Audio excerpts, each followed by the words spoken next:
पण झाडांना वेळोवेळी पाणी देतो, त्यांना पुरेसे ऊन मिळेल यांची काळजीही घेतो. पण तरीही बऱ्याचदा असे होते की रोपांची आपल्याला अपेक्षा असते तशी वाढ होत नाही.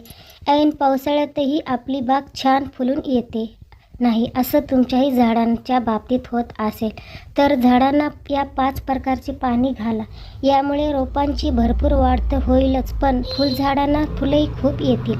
हा उपाय केल्यास तुम्हाला झाडांना इतर कोणतेही रासायनिक खत देण्याची गरज पडणार नाही. हा उपाय रोपांची वाढ चांगली होत नसेल तर लसूण पाकळ्या ग्लासभर पाण्यात रात्रभर भिजत घाला आणि दुसऱ्या दिवशी ते पाणी झाडांना द्या. त्यातून झाडांना भरपूर फॉस्फरस मिळेल. रोपांना फुले येत नसतील तर त्यांना तांदळाचे पाणी म्हणजेच राईस वॉटर घाला. त्यातून मिळणारे पोटॅशियम रोपांना भरपूर फुले येण्यासाठी उपयुक्त ठरतील. रोपांची वाढ होत नसेल तर सोयाबीनचे पाणी उपयुक्त ठरू शकते. त्यातून योग्य प्रमाणात नायट्रोजन मिळते. यासाठी मूठभर सोयाबीन 1 लिटर पाण्यात रात्रभर भिजत घाला आणि दुसऱ्या दिवशी ते पाणी झाडांना द्या.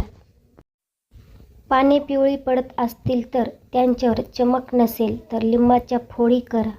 त्या रात्रभर 1 ते 1.5 लिटर पाण्यात भिजत घाला आणि ते पाणी झाडांच्या पानावर शिंपडा. तसेच थोडेसे मातीतही घाला.